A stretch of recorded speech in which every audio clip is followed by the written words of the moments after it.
Hello everyone, welcome to a special edition of The Three Show. Here at the Fraser Cup, I'm Vinny Paracelli, joined alongside by Brandon Hofstra.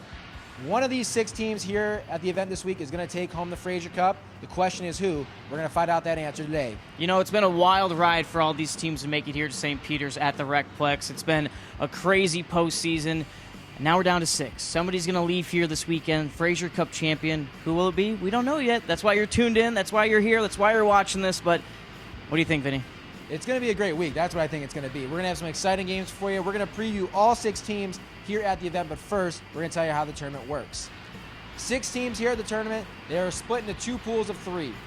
Real simple. Round robin for the first 3 days. You're going to play each team in your pool. At the end of the 3 days, 2 games for each team. The top 2 teams from each pool will advance to the semifinals. The top team in Pool A will play the second place team in Pool B, and vice versa, with the top team in Pool B playing the second place team in Pool A, I should say. The 2 semifinal winners will meet in our championship on Sunday for the right to take home the Fraser Cup.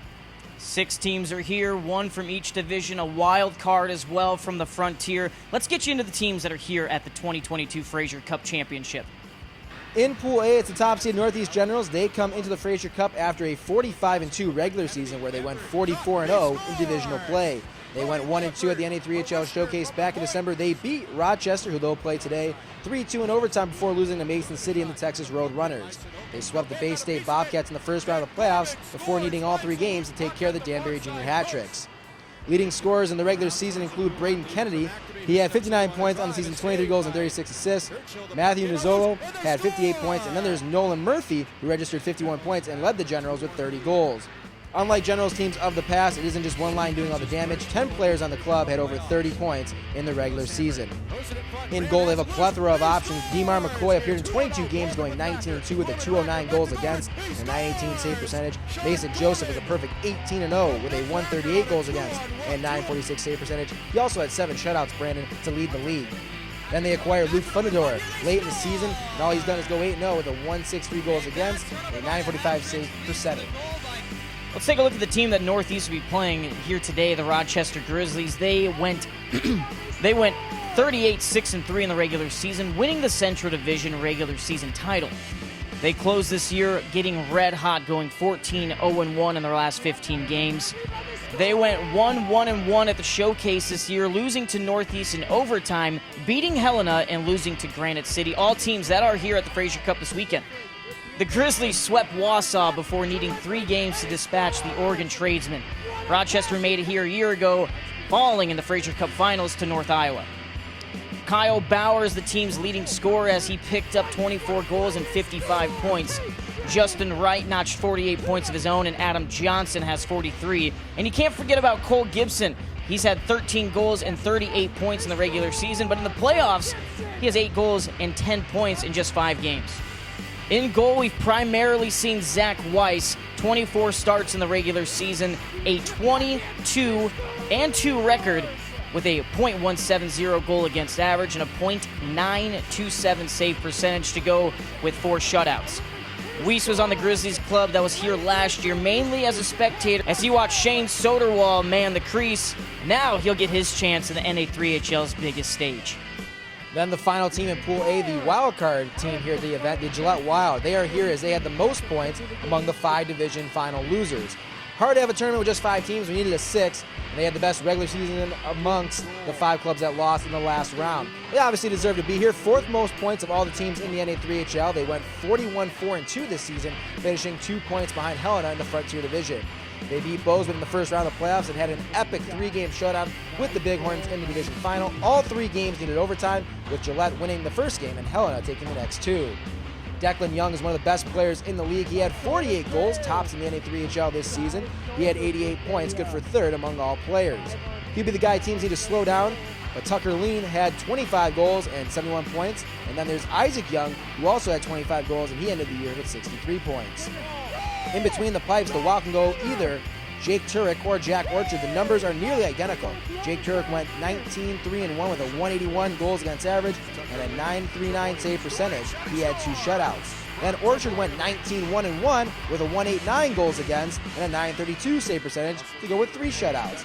Either way they go, it'll be a good one in net for the Wild. Now we'll move over to Pool B. The Granite City Lumberjacks are number 2 overall seed. They went 44-3 during the regular season and at one point won 38 games straight in a row. They went 3-0 in the NA3HL Showcase, beating Fraser Cup participants Helena 3-0 and Rochester 3-2. They will be battle-tested coming out of the tough West Division. They swept Alexandria in the first round 2-0, and then they won the battle against the defending champs Mason City 2-1, winning Game 3 on home ice this last Sunday. 3 players reached the 50-point mark for Granite City this season. Brett Reed led the way with 52 points on the year. His 27 goals also led the way for the club. Tucker Skine was right behind him with 51. And then there's Nick Rickard. He had 50 points in just 33 games, leading the club with a 1.52 points per game. In net, they had unbeatable Matthew Smith for the first half of the season, but he advanced on to the NAHL. So Quentin Sigerson and Xander Roberts picked up the slack, and boy, did they do a great job. Sigerson went 18-1 in the regular season with a 1.48 goals against average and a .925 save percentage. He also led the team with 5 shutouts. Roberts was 14-2, a very good goals against average of 1.57 to go, along with a .920 save percentage. And you know what? You can add 3 shutouts on his career so far this year as well.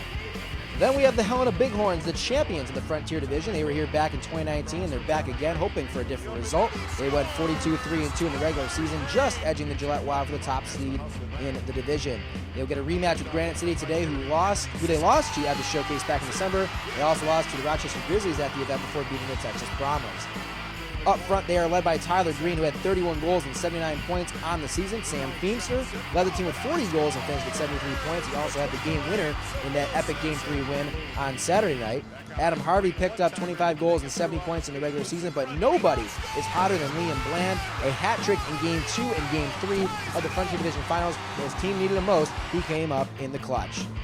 In between the pipes, we will see mostly Eric Buchholz. He's been the rock all season long and has played every minute in the postseason. In 28 games, Buchholz has posted a 24-2-2 record, a .202 goals against average, and a .939 save percentage to go with 3 shutouts. It'll be a big key for them if they want to advance into the weekend. Our final team to preview is the representative from the South Division, the El Paso Rhinos. The Rhinos went 33-13-1 in the regular season for a third-place finish behind the Texas Brahmas and the Oklahoma City IceHawks. They needed 3 games in a round 1 to dispatch Oklahoma City. Then they swept the Texas Roadrunners in the division final, capping off Game 2 with a huge come-from-behind victory.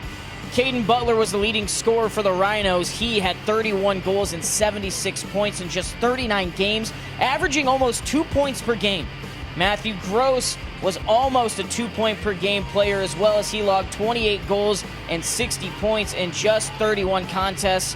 Riley Hunt-Bond finished with just about the same stat line as he took 44 games to accomplish that. In net, it's likely that we'll see a lot of Camden Pendleton. He went 18-10-1 in the regular season with a goal against average of 3.17 and a save percentage of .914. He also had 2 shutouts. Those are your 6 participating teams here at the 2022 Fraser Cup Championship Tournament. It's going to be a great week here in St. Peter's. Brandon, what do you think you're looking forward to most? Seeing some big goals, seeing some big hits, and seeing somebody carry that Fraser Cup trophy out of here as the championship for the 2022 season. We're in the heartland of hockey here in St. Louis. Can't wait to get it going. All right, be sure to follow the NA3HL on Facebook, Twitter, Instagram, YouTube for updates all week long. Watch the games here on Hockey TV. Don't miss out. It's going to be an amazing week of hockey. Don't miss it.